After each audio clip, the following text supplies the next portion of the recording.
Di tahun 2012, saya mendapatkan undangan spesial yang tidak mungkin saya lewatkan. Sebuah kehormatan bagi seorang Sontoloyo masuk ke sebuah tempat yang sangat restricted, terlarang. Di barak yang berdekatan dengan sungai Ohio itu ada hal yang sangat legendaris, yaitu US Bullion Depository. Benteng tersebut memang dikenal juga sebagai pusat modernisasi militer Amerika. Saya pastinya mendapatkan pengetahuan baru yang hubungannya dengan modernisasi, yaitu untuk asymmetric warfare. Pengalaman menarik, di mana saat itu mereka mengundang banyak akademisi lainnya untuk diskusi atau bertukar informasi dalam hal khusus tersebut. Banyak hal yang saya dapatkan di sana dan saya akan urai perlahan. Kita semua tahu kebijakan negara Amerika sebagai polisi dunia benar-benar mencengkram dunia dengan kebijakan yang represif menekan. Ucapan Henry Kissinger sebagai dewanya foreign policy Amerika adalah perilaku Amerika yang tidak pernah berubah. Control oil and you control nation. Control food and you control the people. Lalu ada sebuah pernyataan lain yang juga sangat keras menunjukkan kesengajaan mengelola negara lain, seperti US strategy deliberately destroy family farming in abroad and led to 95% of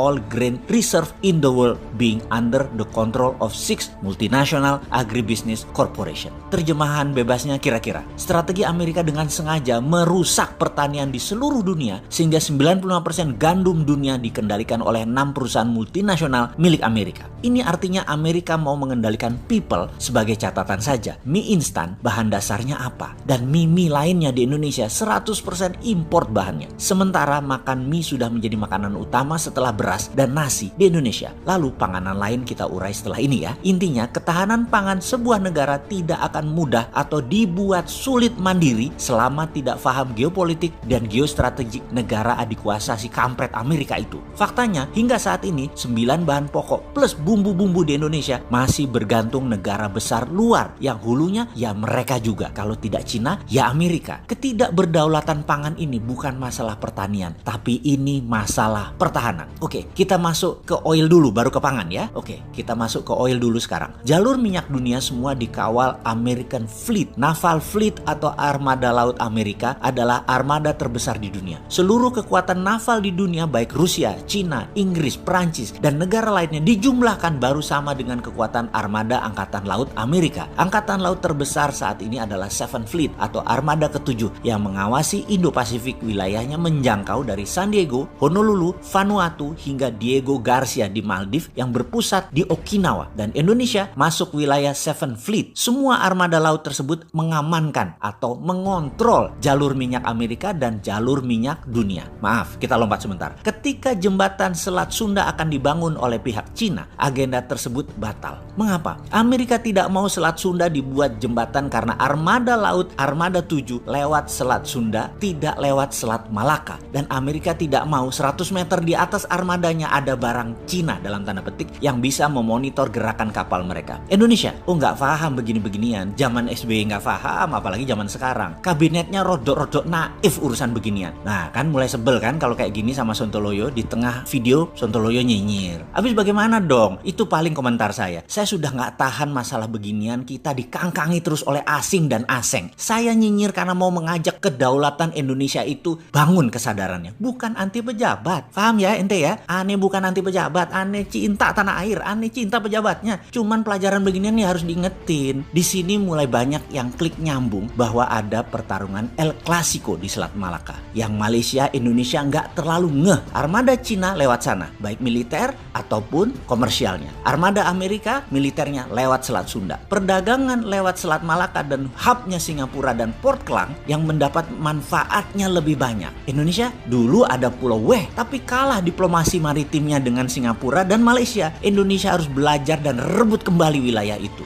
Maaf ya, saya ngebocorin sedikit. Maaf loh ya. Jadi aja paham kenapa dulu Aceh goyang terus, ada GAM di sana dan lain sebagainya. Ya karena ada manfaat besar buat internasional. Siapa itu internasional? Ya Amerika sama Cina tadi. Jadi pasti ada pemainnya, ada state sponsornya dan harus diselesaikan di Helsinki dulu baru reda. Namun tetap kalah diplomasi internasionalnya Indonesia. Ya nggak apa-apa. Yang penting sekarang di Aceh lokalnya aman. Kembali ke pangan, ke oil, ke jalur Malaka dan cerita tentang Okinawa serta benteng di Kentucky. Mulai melihat gambaran besarnya kah? Kita Indonesia ini harus punya skenario baru. Mumpung dua asing aseng ini berantem, punya skenario baru untuk membangun Indonesia ke depan menjadi menyalip keduanya. Punya kan?